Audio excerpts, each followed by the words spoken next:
হাসির রাজা, জ্ঞানের রাজা, রসিক রাজা।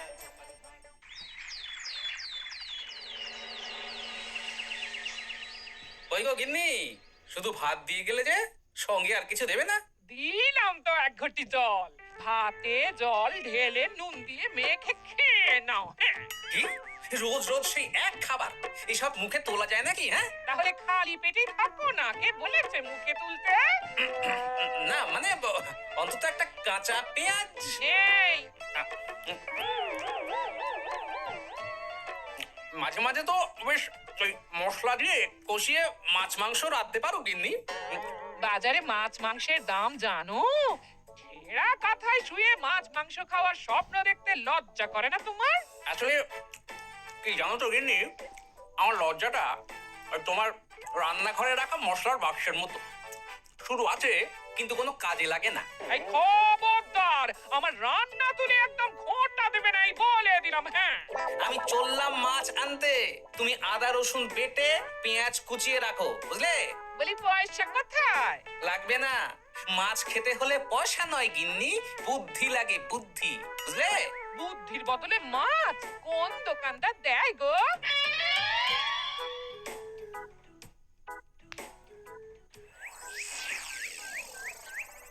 না না না না না, কিছুতেই বুঝে উঠতে পারছি না। এই নিন জাহাপনা, আপনার জন্য আম পোড়া শরবত এনেছি, খেয়ে নিন। ওরা কপাল আগে সামলাই, তারপর আম পোড়ার শরবত খাবো। সে কি জাহাপনা, আম তো আপনার প্রিয় ফল। তার চেয়েও প্রিয় ক্ষমতার লোভ। এদিকে কৃষ্ণনগর ঠিক যেন পাকা হিমসাগর, ওদিকে বর্ধমান যেন হৃষ্টপুষ্ট ফজলি, আর খাম্বাজ রাজ্য যেন লাল হলুদ গোলাপ ঘাস।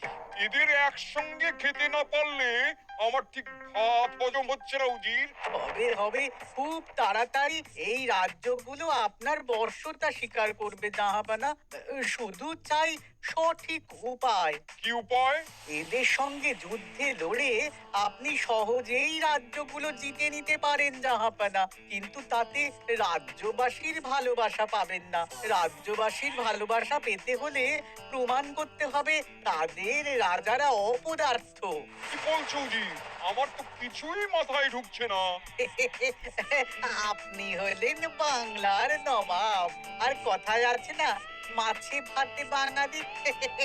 বাঙালিকে না বুঝলে বাংলা জিতবেন কিভাবে? আসুন আসুন জাহাপানা, আসুন, আমি আপনাকে বাতলে দিই বাংলা জেতার উপায়। সাব্বাস উজির, তোমার বুদ্ধিটা ঠিক পাকা ল্যাংড়া আমের মতো, না মিষ্টি।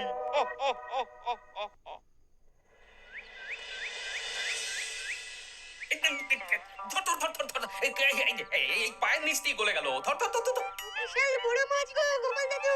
একেবারে পাকা শোল। ছাড়বে না গোপাল দাদু, আজ রাতে আমরা জমিয়ে মাছ ভাত খাবো। খেতে তো হবেই, শোল মাছের ঝোল আর তেল কই। তোদের দিদাকে বড় মুখ করে বলে এসেছি, এই, এই, এই, এই, ধরেছি।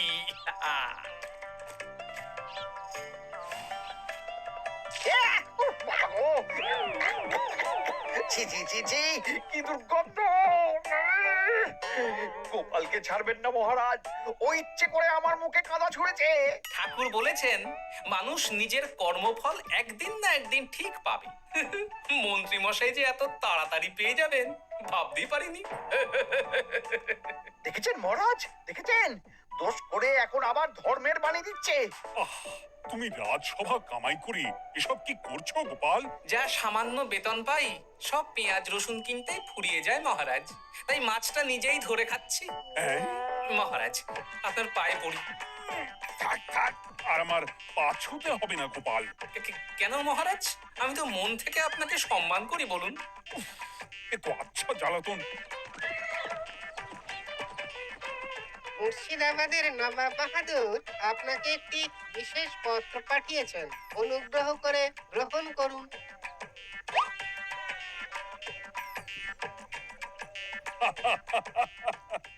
এ তো দারুণ আবদার। যাবো যাবো, আমি অবশ্যই যাব। কোথায় যাবেন মহারাজ? নবাব বাহাদুর লিখেছেন আগামী পরশু তার প্রাসাদে অতিথি হয়ে যেতে, তবে খালি হাতে নয়, সঙ্গে করে একটি জ্যান্ত মাছ নিয়ে যেতে। উপহারে জ্যান্ত মাছ? নবাব বাহাদুরকেও আমার মতন জল দিয়ে নুন ভাত খেতে হচ্ছে নাকি? নবাব হোক বা ফকির, সবার গিন্নি সমান। কিন্তু সঙ্গে করে কি মাছ নিয়ে যাওয়া যায়? ভেটকি, চিতল নাকি কাতলা? আচ্ছা, আগামীকাল রাজসভায় আমি সবার মতামত শুনবো। গোপাল, আগামীকাল ঠিক সময় চলে এসো কিন্তু। আগে যাব মহারাজ, শুধু আমার বেতনটা ভেবে দেখবো। চল রে, আজ অনেক মাছ পেয়েছি। চল চল চল।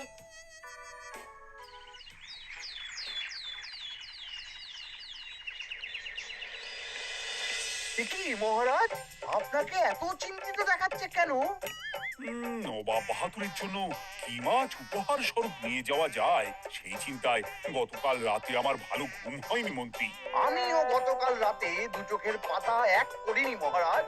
অনেক ভেবে সকালের দিকে আমার মাথায় একটা বুদ্ধি এলো। কি বুদ্ধি? নবাবকে উপহার স্বরূপ ইলিশ দিলে কেমন হয়? বোঝো কাণ্ড, এই বুদ্ধির জন্য রাত জাগতে হলো। হ্যাঁ, ইলিশ তো জল থেকে তুললেই অক্কা পায়, তা জ্যান্ত থাকবে কিভাবে? ঠিক ঠিক, মন্ত্রীর মাথায় গোবর আছে না বুঝি?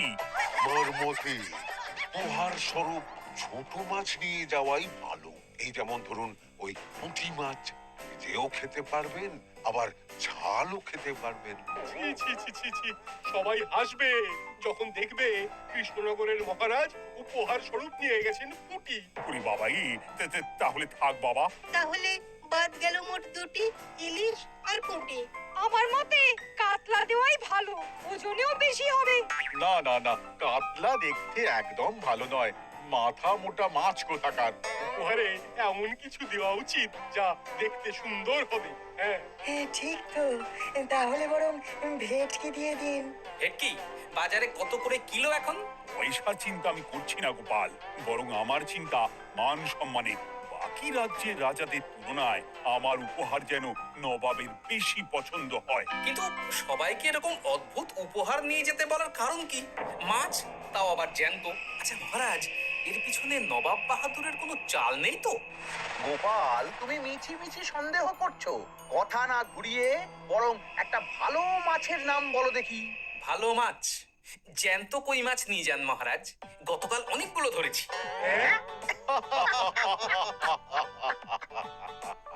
কি, এত ভালো ভালো মাছ থাকতে আমি শেষে কই মাছ নিয়ে যাব? তুমি সমাধান না দিয়ে উল্টে মজা করছো গোপাল।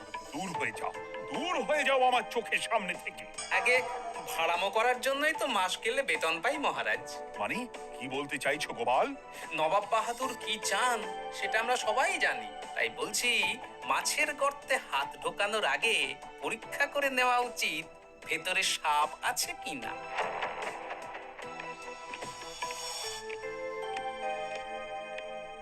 এই মন্ত্রী, গোপাল কি বলে গেল? সাপ ব্যাং কিছুই তো বুঝলাম না। ছাড়ুন তো গোপালের কথা। আমরা বরং মাছ নিয়ে আলোচনা করি। আমার মতে জ্যান্ত ভেটকি নিয়ে যাওয়াই ভালো। আমাদেরও ওই ভেটকিতেই মত আছে। বেশ, এই নাও 100 মোহর। বেছে বেছে সবচেয়ে বড় ভেটকিটা বাজার থেকে কিনে আনো মন্ত্রী। তারপর তাকে রূপোর গামলায় জল ঢেলে রাখো। আমি কাল ভোর ভোর মুর্শিদাবাদের উদ্দেশ্যে রওনা হব। কোনো চিন্তা করবেন না মহারাজ, কাজ হয়ে যাবে। যাওয়ার সময় চিঠিটাও সঙ্গে করে নিয়ে যেতে হবে। নবাবের হুকুম।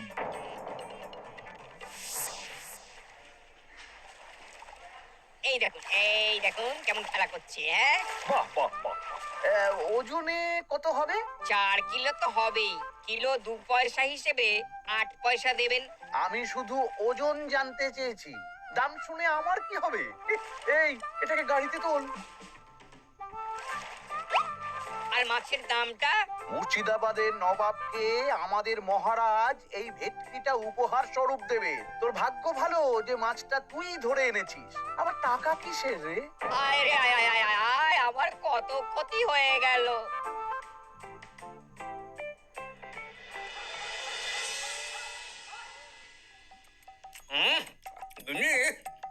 তেল কৌটে যাও রেঁধেছো না? বলি বলি আর কটা মাছ আছে গো? আজ আছে তাতে আগামী 7 দিন হয়ে যাবে। হ্যাঁ, তাহলে কাল কই মাছের ঝোল খাবো, পরশু খাবো শোল মাছের কালিয়া। ধুর, এসব খেয়ে খেয়ে জিভে চড়া পড়ে গেল। বাজার থেকে একটু ইলিশ ভেটকিও তো আনতে পারো। হ্যাঁ, ইলিশের অনেক দাম গো গিন্নি, আর ভেটকি তো বাজারে প্রায় ওঠেই না।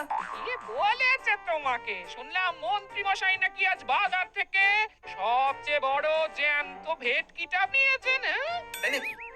তার মানে আগামীকাল নিশ্চয়ই মহারাজ ওটা নিয়েই মুর্শিদাবাদ যাবেন। আমার মনটা বড্ড কু ডাকছে গিন্নি। না, এভাবে ছেড়ে দিলে হবে না, একটু পরীক্ষা করে দেখতে হবে। হাজার হোক এ রাজ্যটা তো আমারও। এত রাতে আবার কোথায় চললে গো? হ্যাঁ? দেখতে গর্তে সাপ আছে না মাছ। অ্যাঁ?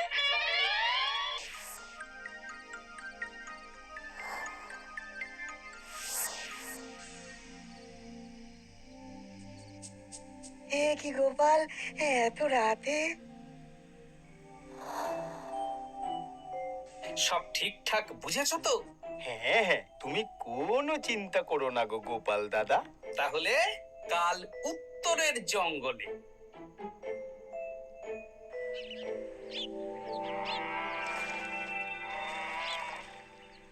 ভেটকি মাছটা রূপোর গামলায় রেখে গরুর গাড়িতে তুলে দিয়েছি মহারাজ। আর নবাব বাহাদুরের চিঠিটা?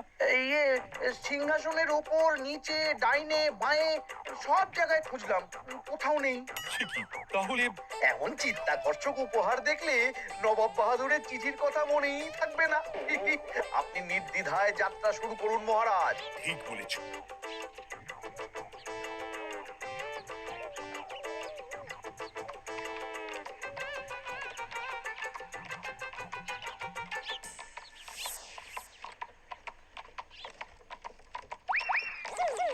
ওই তো মহারাজের রথ এসে গেছে। এই যা যা বলেছি মনে আছে তো? আছে গো আছে। ভেটকি মাছের পাতুরি আর ঝোল দুটোই রাঁধবো। হ্যাঁ, আমার ফিরতে কদিন দেরি হতে পারে, বেশি দেরি হলে তোমরা খেয়ে নিও, বা লুকিয়ে পড়ো।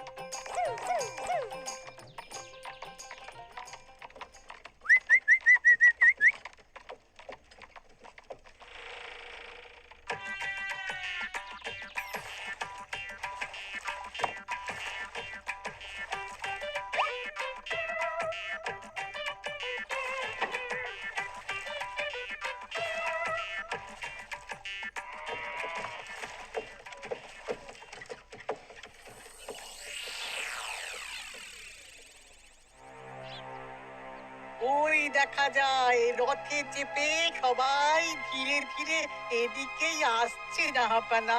আসতে দাও আসতে দাও, এবারই খেলা জমবে।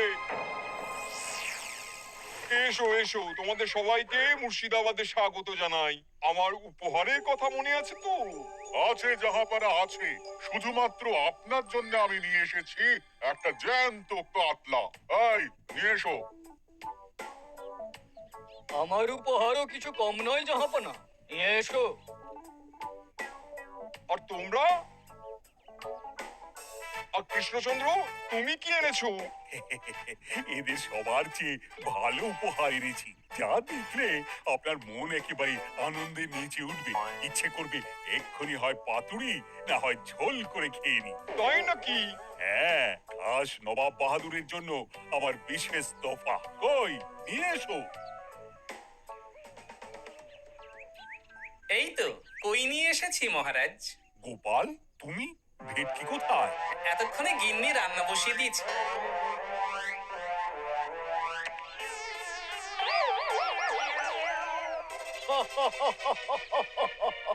শেষে কিনা কই মাছ। আর কোনো মাছ খুঁজে পেলে না নাকি কৃষ্ণচন্দ্র? ছি ছি ছি, তোমার জন্য লজ্জায় আমার নাক কাটা গেল গোপাল। ফিরে গিয়ে আমি তোমার গর্দান নেব, এই বলে দিলাম। অনেক হয়েছে, এবার তোমরা সবাই আমার কথা মন দিয়ে শোনো। আমি তোমাদের সবাইকে একটা করে জ্যান্ত মাছ আনতে বলেছি, একটি বিশেষ কারণে। তার আগে সবাইকে আমি জিজ্ঞাসা করতে চাই, আপনারা সবাই নবাব বাহাদুরের পাঠানো চিঠিটা মন দিয়ে পড়েছিলেন তো? হ্যাঁ, পড়েছি। হ্যাঁ হ্যাঁ হ্যাঁ, আমরাও পড়েছি। বেশ, তাহলে তো তোমরা এই আমন্ত্রণের কারণটা জানো। তোমাদের আনা মাছেদের আয়ু যতদিন, তোমাদের রাজ্যের আয়ুও ততদিন। মানে আপনাদের মধ্যে যার মাছ যেদিন মারা যাবে জাহাপানা তার রাজ্যটা সেদিন নিয়ে নেবে। আর যতদিন না আপনাদের মাছ মরছে ততদিন আপনারা এই প্রাসাদেই থাকবেন। হ্যাঁ, এইরকম কিছু তো চিঠিতে লেখা ছিল না। কে বলেছে ছিল না? ওই জন্যই তো আমি সঙ্গে করে চিঠিটা আনতে বলেছিলাম। এনেছো? হ্যাঁ হ্যাঁ, আমি এনেছি। এই যে এখানে তো কোথাও এরকম কিছু লেখা নেই। তোমরা হলে রাজা, রাজাদের সব সময় চোখ কান খোলা রেখে চলতে হয়, বুঝি? এই নাও।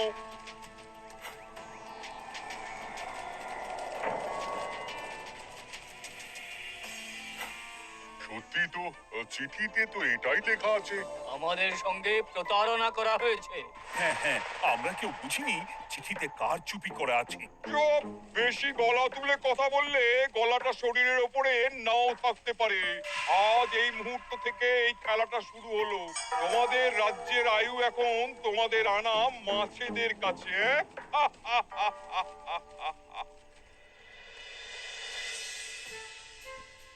উজির, কার মাছের কি অবস্থা? আগে বাকিরা মোটামুটি সাঁতার কাটছেও, খাম্বাজ রাজার আনা কাতলা খাবি খাচ্ছে। মনে হয় খুব তাড়াতাড়ি যাবে। বাবা বাবা বাবা, এ তো খুব ভালো কথা। অপেক্ষা করি তবে। গেল গেল, আমার রাজ্যটা ভেসে গেল। গেছে মহারাজ, গেছে। আজ থেকে খাম্বাজ রাজ্য আমার। খাম্বাজ রাজাকে বন্দি করো। পাবদা রুইও ভেসে উঠেছে জাহাপানা। তোমাদের রাজ্য দুটো আমি খেলাম। বাকি রইল শুধু বর্ধমান রাজা চিতল আর কৃষ্ণচন্দ্রের কই। যা, আমারটাও গেল। আগে জানলে আমিও কৃষ্ণচন্দ্রের মতন জিওল মাছ আনতাম। কৃষ্ণচন্দ্র, নিজেকে এত চালাক ভেবো না। একটু দেরি হলেও একদিন না একদিন তোমার কইও ভেসে উঠবে। ততদিন তুমি আর গোপাল আমার প্রাসাদেই থাকবে, কেমন? এ তো উত্তম প্রস্তাব নবাব বাহাদুর। আপনার প্রাসাদের বিরিয়ানির কোনো তুলনাই নেই। অনেকদিন নুন ভাত খেয়ে আছি, আজ একটু বিরিয়ানি হবে নাকি? পেয়ে যাবে গোপাল। নবাবের প্রাসাদে অতিথিদের যত্নের কোনো ত্রুটি হবে না।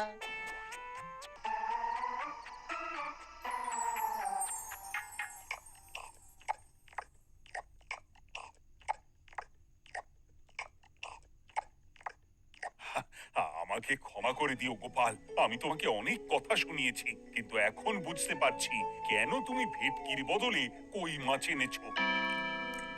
আহ, বিরিয়ানিটা যে রেঁধেছে না, বুঝি ওই নবাবের বাবুর্চিকে কোনোভাবে কৃষ্ণনগরে ধরে নিয়ে যাওয়া যায় না মহারাজ? গোপাল, কোনো মাছই অমর নয়। একদিন তোমার আনা ওই কই মাছটাও মারা যাবে, আর সেদিন আমাদের কৃষ্ণনগর রাজ্যটা নবাবের হবে। আহ, মাছগুলো একেবারে ঝুলো ঝুলো, আর মাংসটা তুলোর মতো নরম। আহ, আমার কথা কি তোমার কানে যাচ্ছে? গোপালের চোখ কান সব সময় খোলা থাকে মহারাজ, আর তাই চিঠির কারচুপিটা ধরতে আমাকে বেশি বেগ পেতে হয়নি। কিন্তু কিভাবে বুঝলে গোপাল চিঠির রহস্যটা? কারণ আমি জানতাম নবাব বাহাদুর অনৈতিক কিছু করবেন না। গায়ের জোরে নয়, বুদ্ধি দিয়েই উনি বাজিমাত করবেন। অবশ্য এ ব্যাপারে আমাকে সাহায্য করেছে বিজ্ঞানী। একটা সাহায্য করতে পারবেন বিজ্ঞানী?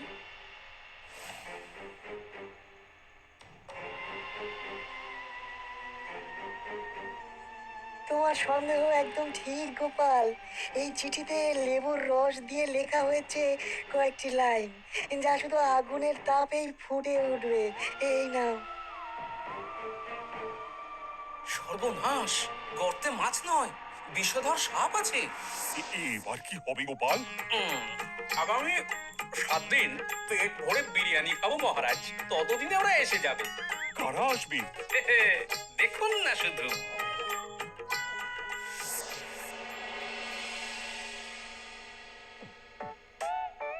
এই তোমার বুদ্ধি, দেখলে তো গোপাল এসে কেমন সব কিছুর উপরে জল ঢেলে দিল। মানে বুঝতে পারিনি যে ওরা ওরা চিঠির কারচুপি সব ধরে ফেলবে। কৃষ্ণচন্দ্রের কই মাছের কি খবর? সেটা কি এখনো জীবিত? আগে আমাদেরও একই প্রশ্ন নবাব বাহাদুর। এভাবে আর কদিন চলবে জানা নেই। কবে যে সব থেকে মুক্তি পাবো। দাঁড়ান জাহাপানা, আমি ছুটে গিয়ে দেখে আসছি মাছটা জীবিত আছে কিনা। তুমি বুনোল হলে আমিও বাঘা তেঁতুল। কৃষ্ণচন্দ্র, যতদিন না মাছটা মরছে তোমাকে আমি এখানেই আটকে রাখবো। সর্বনাশ হয়ে গেছে জাহাপানা, দেখবেন আসুন, দেখবেন আসুন। কি হয়েছেটা কি? চলুন না, নিজের চোখেই দেখবেন। সে কি, ওই মাছ বাচ্চা দিয়েছে? এটার অপেক্ষাতেই তো ছিলাম। ওরা এসে গেছে মহারাজ, এবার আপনার রাজ্য সুরক্ষিত। মানে নবাব বাহাদুরের কথা অনুযায়ী মাছ মারা গেলে রাজ্য ছাড়তে হবে। এমনিতেই কই মাছের জান শক্ত, এরাও বড় হবে, বাচ্চা দেবে। এইভাবে কই মাছের গুষ্টি মরে শেষ হতে হতে নবাব বাহাদুর আর বেঁচে থাকবেন না। হ্যাঁ নয়, হ্যাঁ। বেছে বেছে ঠিক মা কই মাছটাকে নিয়ে এলি। এবার রাজ্যে ফিরি। কি লাভ? সেই তো নুন ভাত খেয়েই থাকতে হবে। না, আমি তোমার বেতন 10 গুণ বাড়িয়ে দেব। আর যাওয়ার সময় নবাবের বাবুর্চিকেও ধরে নিয়ে যাব। আজ থেকে তুমি শুধু বিরিয়ানি খাবে। জয় জয় মহারাজের জয়, জয় কই মাছের জয়।